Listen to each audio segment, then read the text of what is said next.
As vozes das ruas são muitas. Falam de mais saúde, educação e transporte de qualidade e querem um basta na corrupção. Em um país cercado por escândalos envolvendo políticos, esse pode ser considerado um tema amplo. Mas a população sabe bem o que quer: uma reforma. E a percepção, especialmente dos jovens, surgiu antes mesmo dos protestos se intensificarem em junho. No mês anterior, em maio, a Secretaria Nacional de Juventude, ligada à Presidência da República, encomendou uma pesquisa que aponta a corrupção como o principal problema do país, segundo a juventude. 67% dos 3.300 entrevistados colocaram esse como o principal problema, à frente da violência, do poder dos traficantes, das desigualdades sociais, com 42%, e do racismo, com 34%. A reforma política tramita no Congresso Nacional há muito tempo. São anos adiando um problema notório. Enquanto isso, mais escândalos sujam a imagem da Câmara Federal. O presidente da casa sabe disso e, depois da votação que livrou da cassação o deputado Natan Donadon, colocou em pauta o problema que extinguiu o voto secreto. A medida foi comemorada, mas esse cientista político acredita que essa não foi a melhor decisão. Parlamentares agora podem ser facilmente pressionados. Por conta disso, aprovaram uma emenda constitucional generalizando o voto aberto. Isso não é possível, não deve ser assim. E vou exemplificar.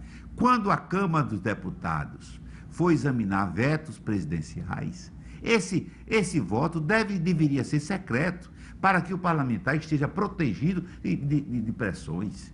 Cláudio Emereciano defende que o voto distrital puro seja incluído no projeto de reforma política. Em vigor em muitos países de primeiro mundo, o voto distrital é aquele em que os membros do parlamento são eleitos por maioria simples. Atualmente, no país, o legislativo é composto por políticos que se elegem depois de feitas coligações partidárias no sistema proporcional.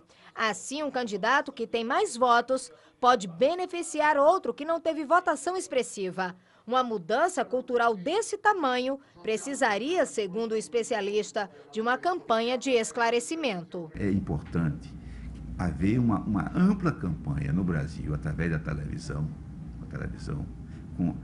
para a explicação do que significa o voto distrital.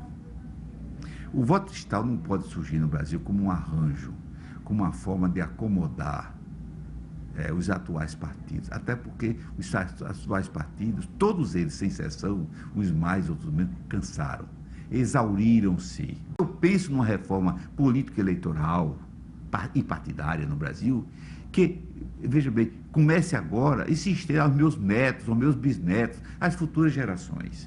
Os hábitos políticos, eles se sedimentam com o passar do tempo.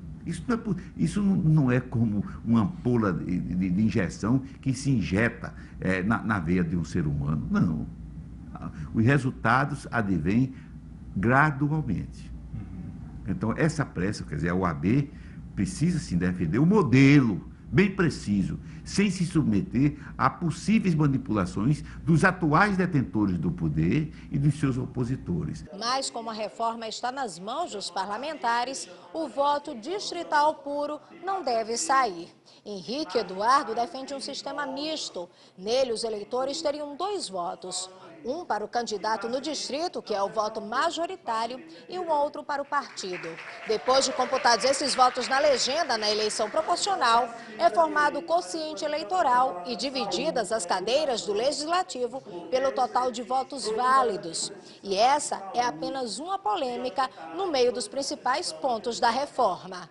Também está em discussão a unificação das eleições que passariam a acontecer para municípios, estados e para o governo federal a cada 4 anos e não mais divididas em 2. Sobre o financiamento público das campanhas, o presidente da Câmara defende que ele continue acontecendo, mas que sejam criados mecanismos de fiscalização para não afetar a postura dos parlamentares. O financiamento público, você vai ter a seguinte dificuldade. O sujeito hoje que está vendo, não tem recurso para educação, não tem para saúde, não tem para segurança, carência de todo sentido, em todas as ordens. Aí, de repente, você vai ter recurso público, até você explicar isso ao cidadão, para financiar campanha para eleger deputado, senador, governador, prefeito, vereadores desse país inteiro, é um processo difícil de explicar e, na prática, que deu um resultado consequente. Também não pode ser o que é hoje. A questão como está, de uma difícil fiscalização, sempre contestada. Aí estão processos toda hora, todo dia, que envolvem prefeitos, vereadores, deputados, das eleições passadas, que não foram julgadas ainda. Ele se comprometeu a votar a matéria em outubro, mas para ela valer para as eleições do próximo ano, seria preciso que ela fosse aprovada até o dia 5 do mês, um ano antes do novo pleito, como exige a Constituição.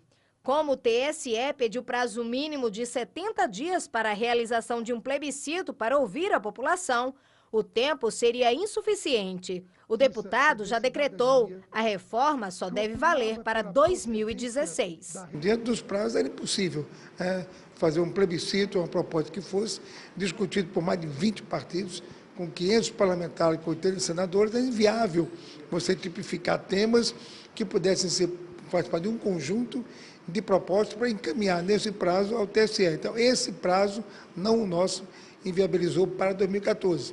Mas alguns procedimentos eleitorais, não reforma política, mas alguns procedimentos eleitorais podem ser votados sim para 2014. Mas a reforma que nós queremos ampla, apenas para 2016. E voltando às ruas, será que a decisão de deixar para depois agrada ao povo? Essa decisão de adiar mudanças políticas foi completamente errada. O Congresso Nacional já mostrou que não é capaz de fazer a reforma ou as reformas que o povo quer, né? A gente viu agora que eles votaram pelo fim do voto secreto, mas o próprio presidente da Câmara, Henrique Alves, ele está defendendo o fim do voto secreto só para cassação, não de forma ampla e restrita. Então eles mostram que não tem capacidade de fazer essa reforma. Só a sociedade organizada é capaz realmente de fazer essa reforma. A reforma que o povo quer, não a que eles querem. O Brasil levantou a onda da cara verde e amarelo. Nós queremos aquela bandeirinha bem bonitinha que tem assim, ordem e progresso. Tem que ter ordem e progresso em todas as reformas.